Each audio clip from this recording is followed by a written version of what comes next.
Hello, I'm Alan Robinson. Thank you for tuning in to look at this small video I'm making on these little 28 bore cartridges which are loaded with TSS. As you can, if you've seen some of the videos I have posted, I'm a passionate 28 bore user, and for the last 18 months, especially with this season, I've been using these entirely. And the quality of the patterns and the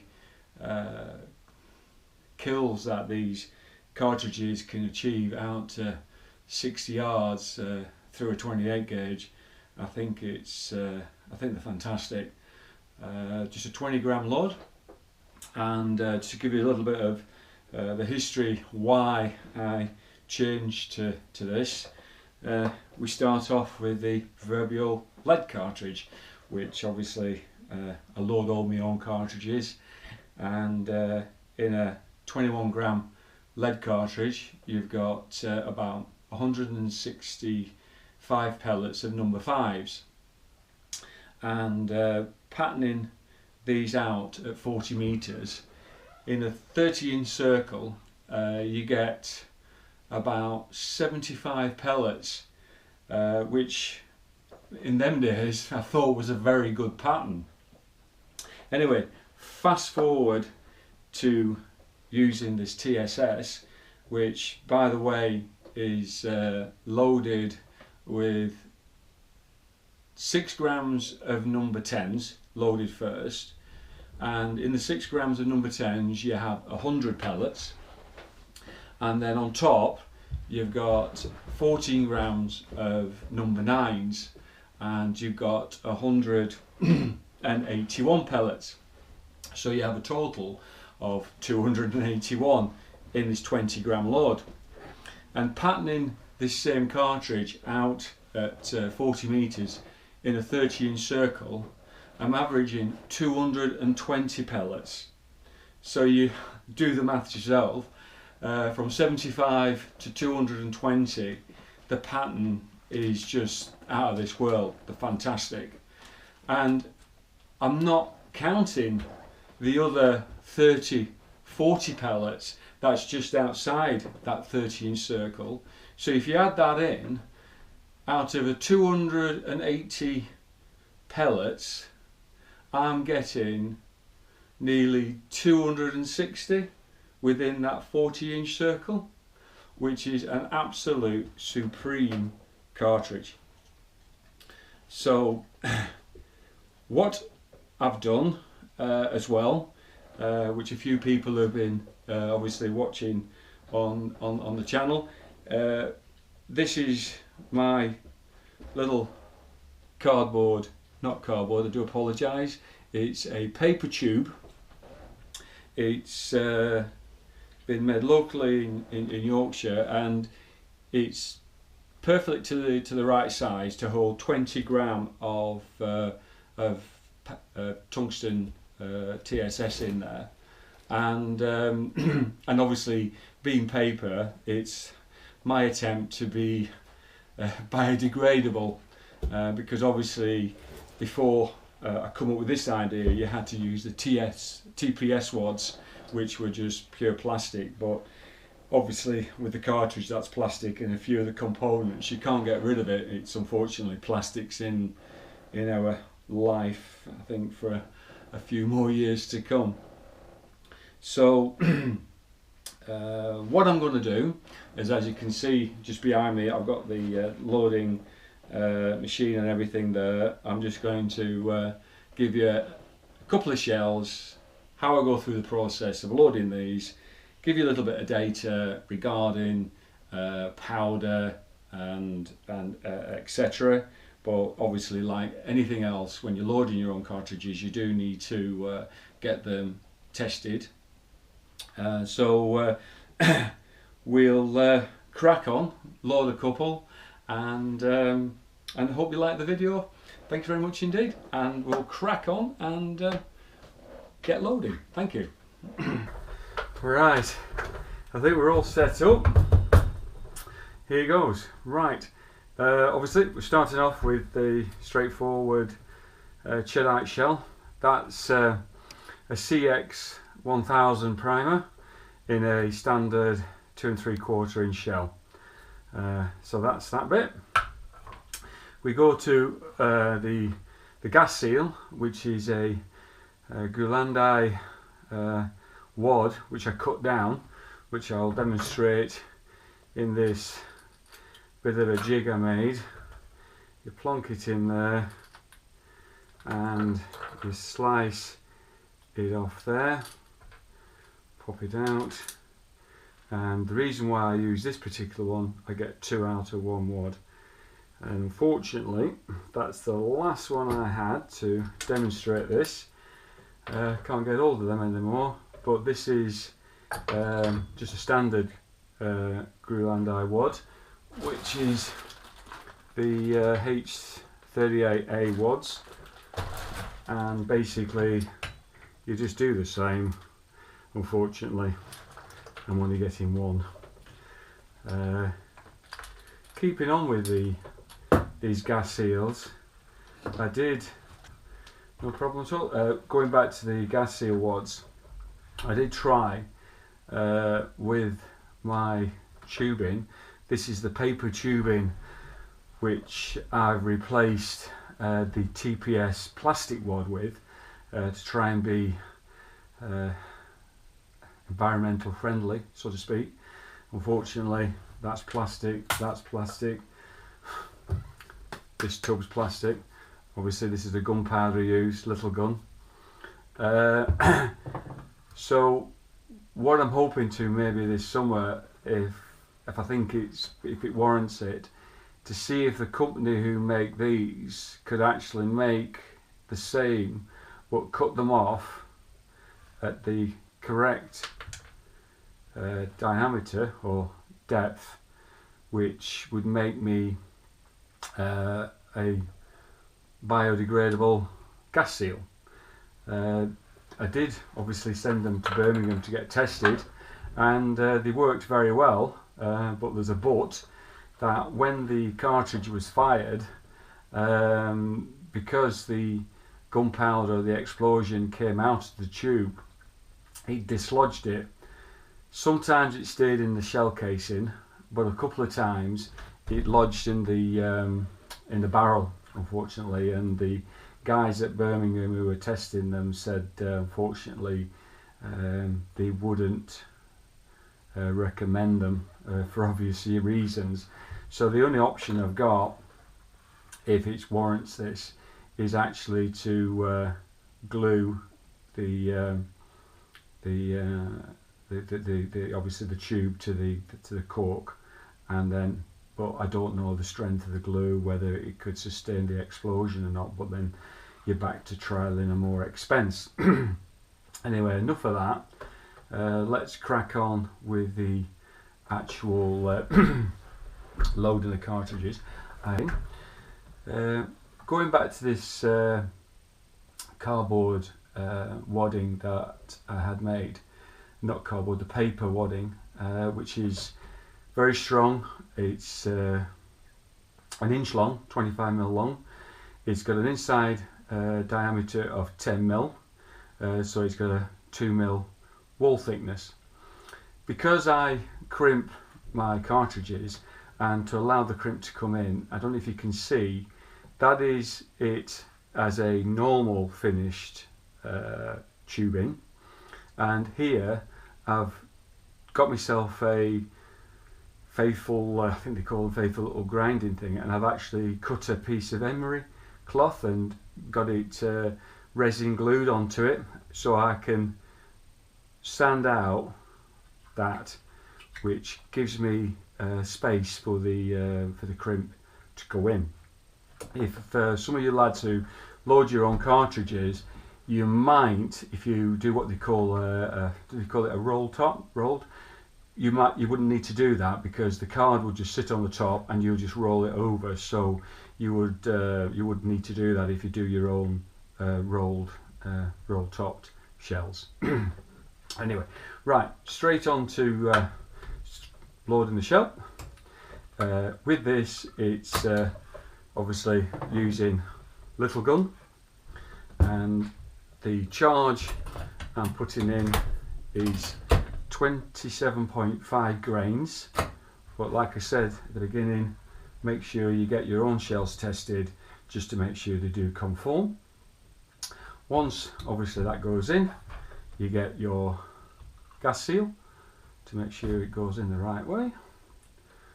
Once that pops in, you just give it a touch, and this is a 15mm wax cork, and I think these take a lot of the stress out of the force out of the cartridge because of it compresses. That presses nice and down.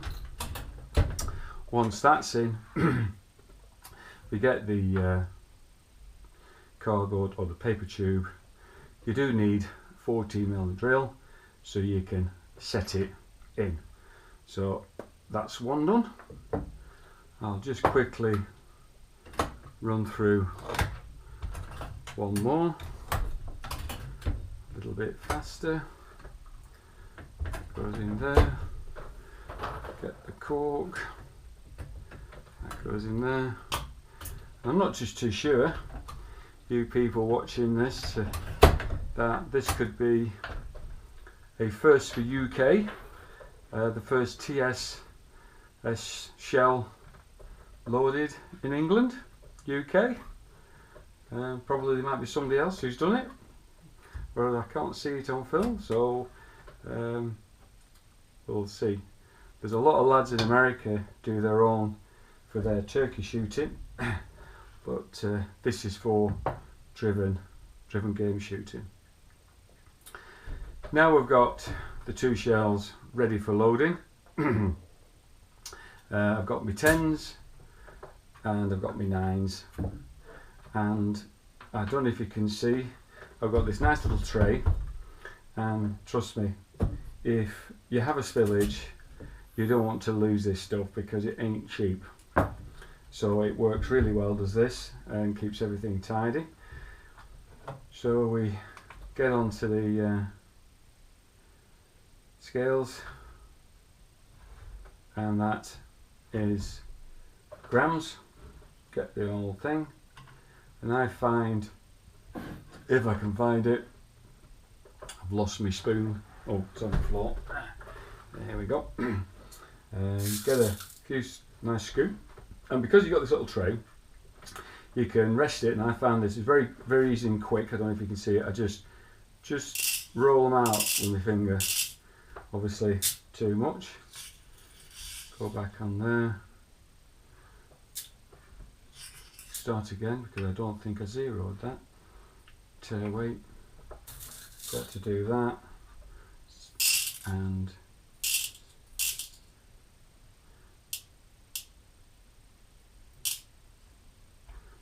just too many, and there you go, just hang on, 6, and there's 100 pellets in there.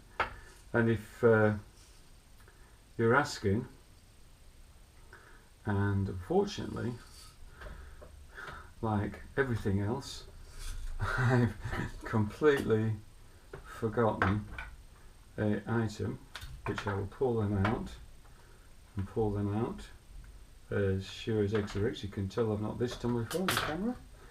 That to do, and I'll show you a fired, this is a fired one that I've managed to find when I was pattern testing. I don't know if you can see in the camera, but the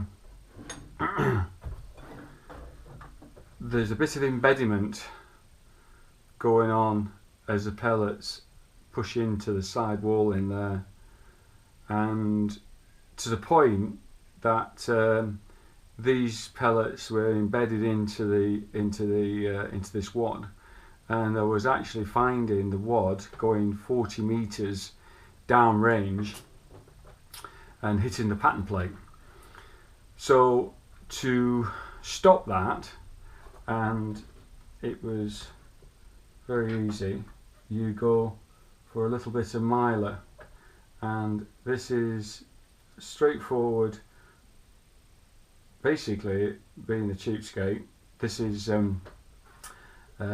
laminating pouches, and I think it's something about 0.16 something microns, and by sticking it in a pencil, put a little slot in there, you can roll it up nice and easy, nice and quick, plump it in, and make sure you come back to the slot, flick it out so you've got a nicely rolled, pop it in, and make sure everything's all nice and level, and then that is ready to go.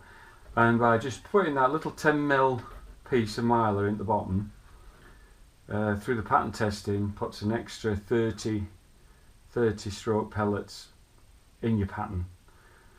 You don't have to do it, but if you're getting an extra 30-40 pellets, it's certainly worth the time it takes. And unfortunately, as sure as eggs are eggs, I had this already, but I've lost one, so I'm going to have to cut another. And the reason why these are 20mm long is because I thought by lining the entire tube in, it would make it better. In fact, it made it worse. So, not wasting, I just slice them straight down the middle, and like I say, get my pencil, because trying to do this with your fingers, especially my big fat fingers, it's hard work. So plug it in the slot, roll it, keep it as parallel as you can, but the main thing is get back to your slot, flick it off, and anyway, nothing's perfect, so bang that in there. That is that one, and that one, I don't know if you can see, is just flicked in. So the reason why I've got this screw is that you can go inside and push them all back up level or past, and make sure that goes right down level to the end, because that is where all the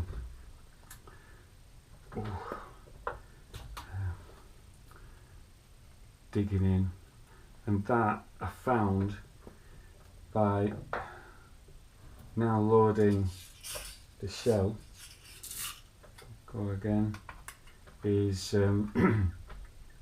putting the 10s in first gives, because they're smaller, they don't they don't embed the same as the 9s did. And probably people are thinking, why mix it? Well, whether it's false economy, 6 grams of 10s saves me 6 grams of 9s, and now to a tub of 10 kilogram of that, I get over 1,000 or so loads, which makes my 9s go a little bit further. And I think that combination works. It makes the pattern just that little bit tighter, or gives you that few more pellets in the pattern. And trust me, a number 10 in the neck head is going to bring the target down. So there you go in, quick tap. If you do have your machine, I do recommend sticking your shell there, because the amount of times I've gone to pick my shell up, done that, and I've put pellets all over the place. Put it there, and you know you ain't going to spill pellets everywhere. And then the same with the number 9s, as I was saying before, just gently roll them in, and when you've done this a few times like I have over the season, you get to knowing how many pellets you need, and you just roll them in. There you are, bang on, and that goes in there. Quick tap in. I don't know if you can just see, but they're sitting there perfectly. and if you can see with the shot one, there is no penetration or sidewall marking from halfway or from that 10mm up, so that is no problem with any barrel damage. Plunk it in there, press it down. At this particular point I do give it a little bit longer, just so the plastic takes memory of that crimp, and I think when you're loading an expensive cartridge like that, because these aren't cheap, I think if you're all sitting down, I think these shells are costing me conservatively, I'm going to say conservatively £1.40 a shot. But if you look what they cost in America and do the conversion, I don't think you get that same cartridge for less than £3.50, so happy days. And there you have it. You've got your powder, you've got your gas seal, your cork, which gives a little bit of give, it just squashes as the cartridge goes off, and there's the tubing, nice tight crimp, and another good shell. Do this one for you, so go again.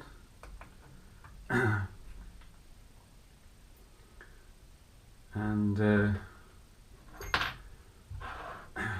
make sure you do the toe weight. While I'm doing this, just outliving and chatting, these cartridges, tungsten, I don't think they've been vastly used in this country, whether people are out there using them, but probably not put it on YouTube like I have. I think I'd put a, what's the word, a risk assessment stroke health and safety warning on this. I think these shells are only to be used in driven situations where you're shooting well into the sky, so the pellets have time to naturally fall down like a lead cartridge would, a lead pellet would. I don't think you can use them rough shooting walking up, that if you were shooting at a going away bird at head height, or even if you thought you were going to take them onto a grouse mower, I think these low level shots with this kind of range these pellets have, I don't think they are for that. I certainly wouldn't use them. So keep them well in the air. I think, as the saying goes, not into the tree line but over the trees and into the sky. But what they do give you, and if you've obviously seen some of the latest footage that I put on, the range is out there. It's, I think, to keep it sensible, I think comfortably 60 meters, depending on your confidence and what you're happy with. What I will stress,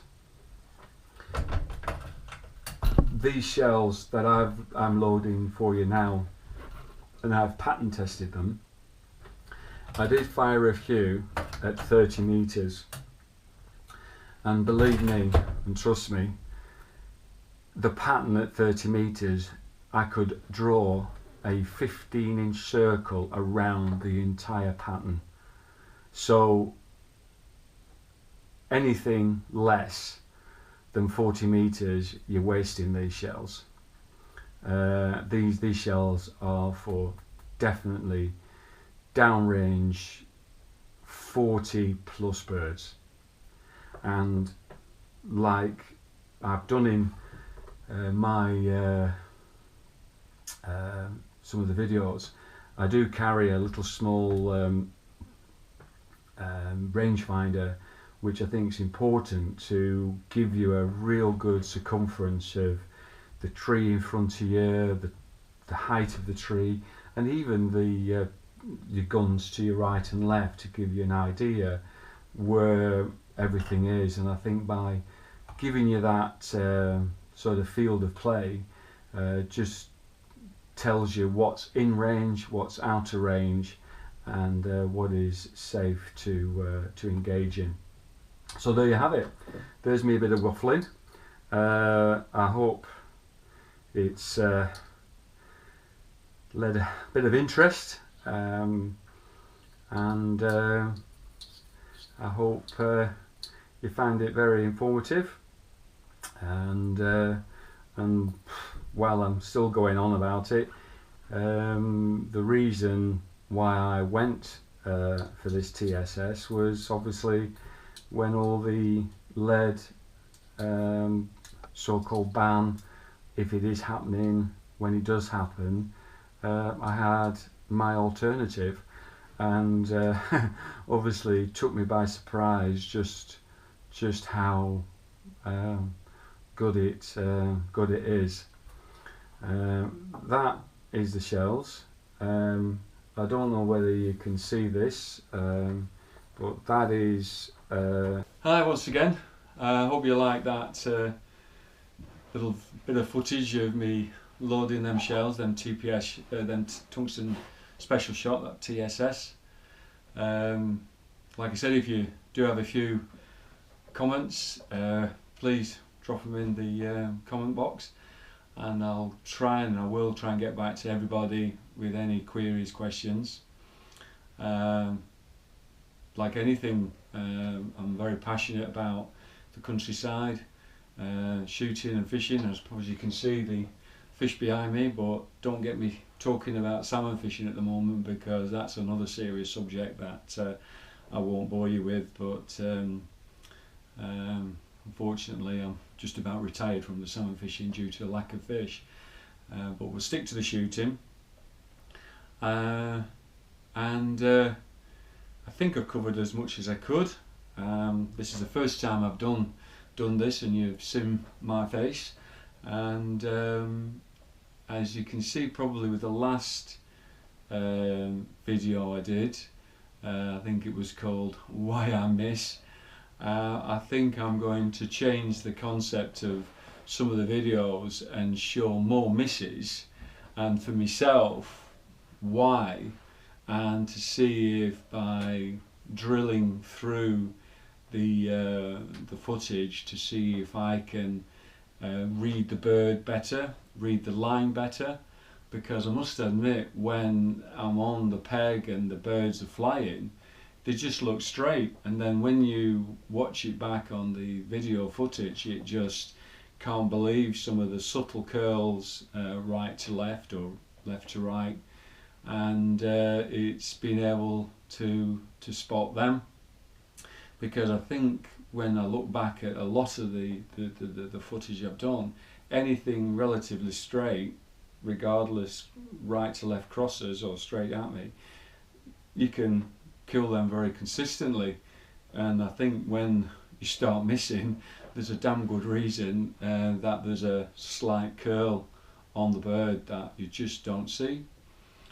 So that is the way I'm going forward with this. I must admit, I'm a one-man band. I do all the editing and etc. So be patient, and if everything comes, and I don't think I'm going to do them as long as I am. I'm just going to do maybe one drive, two drives, and put it together, and so it makes it a little bit more quicker and a bit more informative. And anyway, have some good days shooting left, and hope to see you in the field soon. Take care. Thanks for watching.